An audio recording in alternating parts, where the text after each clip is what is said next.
Hello everyone, welcome back to my channel Vivas fashion.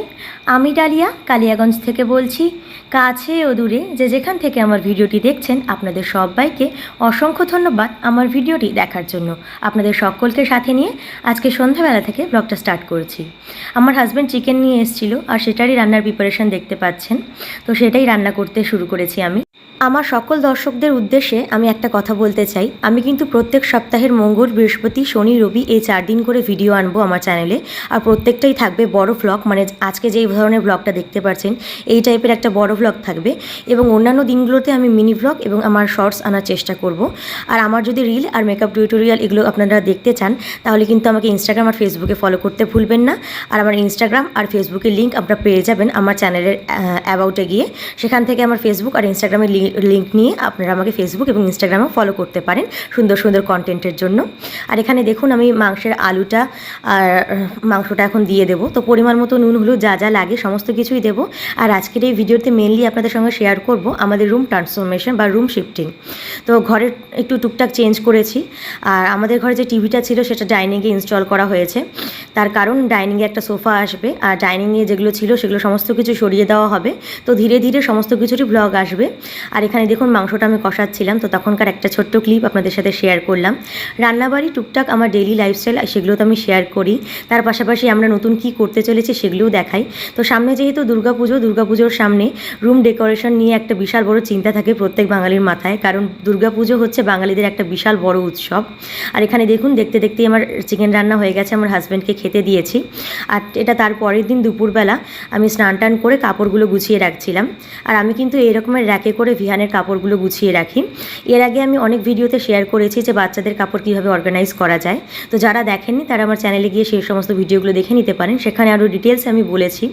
আর এখানে দেখতেই পাচ্ছেন ভিহানের কাপড়গুলো আমি ফোল্ড করে করে রাখছি। আর এগুলোতে না ভীষণ সুবিধে হয়। আর সব কাপড় যে এতে এঁটে যায় সেটা কিন্তু না, যেগুলো এখন ইদানিং ও ব্যবহার করছে, মানে এখন যেমন গরমকাল সেই অনুযায়ী বা যেগুলো পরছে ওর সাইজে যেগুলো হচ্ছে সেই অনুযায়ী রেখেছি। তাছাড়া ওর যেগুলো এথনিক ওয়্যার রয়েছে বা পার্টি ওয়্যার ড্রেস রয়েছে বা যেগুলো একটু খুব ভালো জামা, তারপরে শীতের সোয়েটার, সেগুলো কিন্তু আমি আলাদা করে রাখি। তো সেগুলো আমি অন্য ব্লগে শেয়ার করেছি, তো সেগুলো একটু প্লিজ আমার চ্যানেলে গিয়ে দেখে নেবেন। সেখান থেকে সেই ভিডিওগুলো দেখলে আপনারা আরও ডিটেলসে ভালো করে বুঝতে পারবেন যে বাচ্চার কাপড় কীভাবে অর্গানাইজ করতে হয়। যারা সদ্য মা হচ্ছেন তাদের জন্য এই ভিডিওগুলো খুব হেল্পফুল হবে। এইরকম দুটো র্যাক রয়েছে আমার কাছে। একটাতে আমি ভিয়ানের ডেলি ওয়্যারের জামাগুলো রাখি আর একটাতে প্যান্টগুলো রাখি। মানে এই প্যান্টগুলো সচরাচর ও পরে যদি বাইরে কোথাও টুকটাক যায় বা বাড়িতে যে সমস্ত প্যান্টগুলো পরে, তো সেগুলোই আমি রেখেছি দুটো আলাদা সেপারেট বক্সে। তো এই বক্সগুলো কিন্তু আমাদের বাড়িতে একটু খেয়াল করে দেখবেন পুরোনো দিনের যে বই খাতা রাখতাম সেই বক্সগুলোই আলাদা করে নতুন করে এনা অর্গানাইজার না। যদিও বাজারে এখন বিভিন্ন ধরনের অর্গানাইজার কিনতে পাওয়া যাচ্ছে, আপনারা সেগুলো কিনেও করতে পারেন।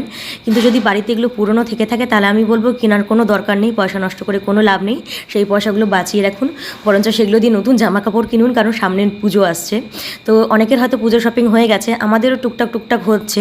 তবে আমি এখন শেয়ার করছি না, তার কারণ সমস্তগুলো যখন হয়ে যাবে তারপরে আমি একবারে শেয়ার করব। কিছু আমরা অনলাইনে পারচেস করেছি আর কিছু আমরা লোকাল দোকান থেকে কিনেছি। আর দেখুন কথা বলতে বলতে কি সুন্দর গোছানো হয়ে গেছে।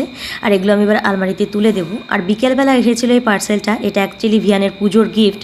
তো পুজোতে এবার ভিয়ানকে কিন্তু আমরা নিজে থেকে কোনো কাপড় কিনে দিইনি, ও অলরেডি মামা বাড়ি থেকে 2 সেট জামা পেয়ে গেছে। এক তো আমার এক ভাই নতুন চাকরি পেয়েছে, তো সে কাপড় দিয়েছে। আর দ্বিতীয়ত ওর অলির বাবা মানে ভিয়ানের বড় মামা, ও প্রত্যেক বছর ভিয়ানকে কাপড় দেয়। তো আমরা বলেছি জামা কাপড় তো তোমার এমনি হচ্ছে, তো তুমি কি নেবে বলো। তো এই সাইকেলটা ওর বাবার তরফ থেকে ভিয়ানের কাছে গিফট। ভিয়ানের বাবা তার নিজের স্কলারশিপ দিয়ে এই সাইকেলটা ভিয়ানকে গিফট করেছে। আর ভিয়ানের দিদুন কিন্তু ভিয়ানকে একটা পাজামা দিয়ে দিয়েছে। আর ঠাম্মি অলরেডি পয়সা দিয়ে দিয়েছে। তো সেই পয়সাটা আমরা জামা কাপড় কিনে দিইনি, কারণ অলরেডি অনেক জামা আছে, তো আর কিনে দিয়ে কোনো লাভ নেই, তাই কিনে দিইনি। তো আর এখানে দেখতেই পাচ্ছেন টিভিটা আমাদের এই ঘর থেকে আনইনস্টল করা হচ্ছে। এখান থেকে আনইনস্টল করে আমরা ডাইনিংয়ে ইনস্টল করব। আর এই দিকে ভিয়ানের বাবা সাইকেল সেটিং করতে ব্যস্ত। আর ডাইনিংয়ে ইনস্টল করা তার একটাই কারণ ঘরে থাকলে না টিভিটা ঠিক দেখা হয় না, কারণ ভিয়ান যেহেতু সবসময় থাকে আর মা আর পায়েল সিরিয়াল দেখতে ভীষণই ভালোবাসে, আমিও বাসি তবে অতটাও বেশি না। তো সাউন্ডটা একটু জোরে দিতে হয়, মা যেহেতু একটু কানে কম শুনতে পায়। আর তাছাড়াও ডাইনিংয়ে আমরা একটা সোফা কিনবো, তো সেই জন্যই ডাইনিংয়ে ইনস্টল করা হলো। আর ডাইনিংয়ের সেটআপটাও একটু চেঞ্জ হবে। তো আজকে না, অ্যাকচুয়ালি কালকে টিভিটা সরানো হয়েছে। টিভিটা আগে আমাদের ছিল এই ওয়াল থেকে ডাইনিংয়ে নিয়ে যাওয়া হয়েছে। আর খাটটা ছিল এদিক থেকে শুধু এদিকে ঘুরিয়ে দেওয়া হয়েছে। আর ড্রেসিং টেবিলটা এখানটায় রাখা হয়েছে, আর যার জন্য আমার কৃষ্ণ ঠাকুরটা ঢাকা পড়ে গেছে। আর এদিকে আলমারি আর বইয়ের একটা যেমন ছিল তেমনই আছে। আর এটা খাটটা এদিকে করা হলো তার একটাই কারণ, যে এদিকে জানলাটা খোলা যাবে, কারণ সামনে শীতের দিন আসছে। শীতের দিনে এদিকে জানলাটা খোলা যাবে আর ওদিকে জানলাটা খোলা যাবে, ঘরে ভালো রোদ পাওয়া যাবে, এই জন্যই। আর এখন এসি বা ফ্যান সেটা কোনো রকমই মানে কোনোটাই বেশি লাগে না আমাদের, তো সেই জন্য এসি ফ্যান তো এখন বন্ধই থাকবে যেহেতু শীত আসছে সামনে। তো এটাই আজকে ঘরটা চেঞ্জ করলাম। আর কালকে হচ্ছে টিভিটা ইনস্টল হয়ে গেছে ডাইনিংয়ে, আমি ডাইনিংটা একবার দেখিয়ে দিই। এই যে টিভিটা ডাইনিংয়ে ইনস্টল হয়ে গেছে, পরে খাচ্ছি। তো টোটাল ঘরটা এমন দেখতে লাগছে। তো আজকে ভিডিওটা এখানে শেষ করছি। রুম শিফটিং করা হয়ে গেছে, তো সেই সময়কার ভিডিও শ্যুট করা হয়নি। তো যতটুকু হয়েছে ততটুকু আপনাদের সবার সাথে শেয়ার করলাম।